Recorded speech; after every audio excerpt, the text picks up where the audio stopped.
Hello नमस्कार दोस्तों, हरिदा मंत्रा में आपका स्वागत है। दोस्तों मैं आज आपको डायरेक्ट प्लान और रेगुलर प्लान के बारे में बताऊंगा।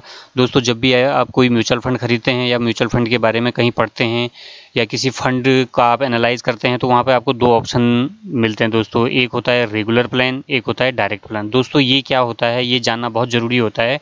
यदि आप किसी म्यूचुअल फंड में इन्वेस्ट करते हैं तो आपको ये जानना जरूरी है कि ये डायरेक्ट प्लान और रेगुलर प्लान क्या है। दोस्तों सबसे पहले देखते हैं डायरेक्ट प्लान क्या है। दोस्तों यदि आप किसी एएमसी कंपनी जो कि म्यूचुअल फंड प्रोवाइड करती है उससे यदि आप डायरेक्ट उसके पोर्टल में जाके उसकी वेबसाइट में जाके आप डायरेक्ट परचेज करते हैं तो वो जो है डायरेक्ट प्लान आता है। दोस्तों यदि उसी प्लान को आप उसी कंपनी का किसी एडवाइज़र, ब्रोकर या डिस्ट्रीब्यूटर के थ्रू खरीदते हैं तो वो जो है रेगुलर प्लान में आता है। दोस्तों इसमें जो है आपका जो एक्सपेंस रेशियो है वो हाई होता है, क्योंकि इसमें जो है एडवाइज़र का भी कॉस्ट जुड़ा रहता है और जो ब्रोकर है उसका भी कॉस्ट जुड़ा रहता है।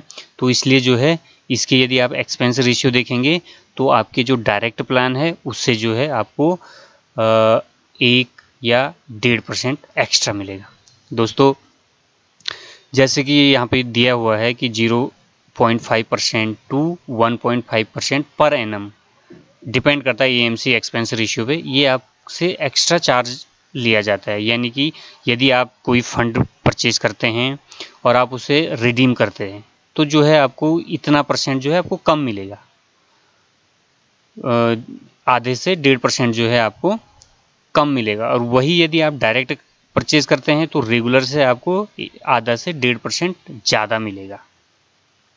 दोस्तों मैंने एक फंड पे मैं आपको एग्जांपल बताता हूँ। SBI blue chip fund large cap equity का एक फंड है। इस पे मैं आपको बताता हूँ कि इसमें रेगुलर और डायरेक्ट के क्या इफेक्ट होते हैं। दोस्तों ये फंड है, इसका एनएवी आप देखेंगे 35.677 इसका जो है एनएवी है। वही यदि आप इसे डायरेक्ट परचेज करते हैं तो 37.087% है। दोस्तों जैसे कि आपको पता है कि सेबी की नई गाइडलाइन के हिसाब से 2013 के बाद जो है आप डायरेक्ट परचेज कर सकते हैं। उससे पहले जो है डायरेक्ट परचेज का ऑप्शन म्यूचुअल फंड में नहीं था।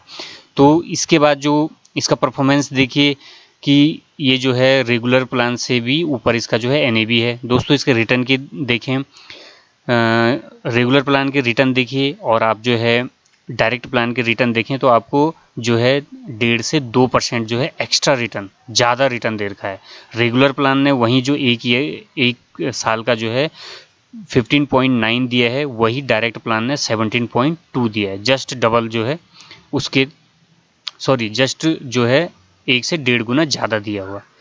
दोस्तों यदि आप इसकी जो है लॉन्च डेट पे देखेंगे तो जो इसका रेगुलर प्लान है ये 20 जनवरी 2006 को निकला, और जबकि जो आपका डायरेक्ट ग्रोथ प्लान है, जो डायरेक्ट प्लान है इसी फंड का, वो जो है 1 जनवरी 2013 को निकला। जैसे कि मैंने आपको बताया है कि जो डायरेक्ट परचेसिंग है वो जनवरी 2013 के बाद ही स्टार्ट हुआ, क्योंकि सेबी उससे पहले जो है हम जो है इसे किसी ब्रोकर, एडवाइज़र या किसी डिस्ट्रीब्यूटर के थ्रू परचेज करते हैं। दोस्तों एक नई आपको मैं बताता हूँ, यदि आप इसी फंड में इन्वेस्ट करते हैं, किसी फंड में इन्वेस्ट करते हैं और उसको लॉन्ग टाइम के लिए होल्ड करते हैं तो रेगुलर और डायरेक्ट के बीच में आपको कितना जो है डिफरेंसेस आता है। दोस्तों आपने रेगुलर एक प्लान खरीदा, आप उसमें 5000 की एसआईपी करते हैं और 10 ईयर के लिए आप उसे होल्ड करते हैं, यानी कि 10 ईयर के लिए आप उसमें रेगुलरली जो है इन्वेस्टमेंट करते हैं पर मंथ 5000 के हिसाब से।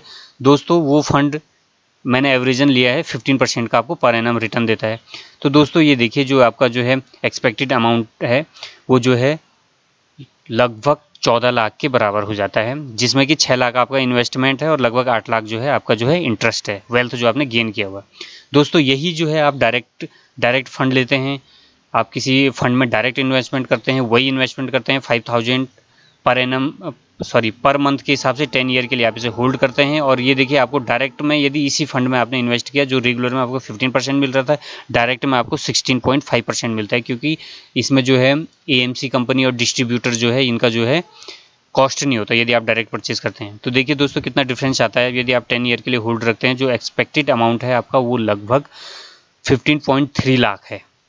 सेम फंड में आपने इन्वेस्ट किया, सेम ईयर के लिए किया और जो है सेम अमाउंट आपने इन्वेस्ट किया, तो देखिए कितना डिफरेंस आ रहे हैं यहाँ, एक्सपेक्टेड अमाउंट जो है आपका 15.3 लाख रुपए अमाउंट आपने वही सेम इन्वेस्ट किया है 60,000 10 ईयर के लिए, और जो आपने वेल्थ गेन किया है वो लगभग 9.3 लाख जो है आपने गेन किया। तो दोस्तों टोटल जो आप सेम अमाउंट सेम ईयर के लिए सेम फंड में आप रेगुलर प्लान में लगाते हैं तो आपको जो है 14 लाख मिलते हैं। वही आप जो है डायरेक्ट प्लान करते हैं सेम अमाउंट सेम ईयर के लिए जो है ग्रोथ फंड में लगाते हैं, डायरेक्ट फंड ग्रोथ में लगाते हैं तो जो है आपको 15.3 लाख मिलता है, यानी कि आपको 1.5 लाख जो है ज़्यादा मिलता है। यही आप 20 ईयर के लिए होल्ड करेंगे तो आपको जस्ट जो है 3 या 4 लाख का जो है डिफरेंट आ जाता है। तो दोस्तों यही अंतर होता है डायरेक्ट प्लान और रेगुलर प्लान में। तो दोस्तों आपको वीडियो कैसा लगा, आप इसमें लाइक कीजिए, कमेंट कीजिए। यदि आपकी कोई क्वेरी, कोई समस्या, यदि कोई सुझाव हैं तो आप कमेंट में ज़रूर कीजिए। दोस्तों साथ ही इस चैनल को सब्सक्राइब कीजिए। दोस्तों इस वीडियो को देखने के लिए आपका धन्यवाद।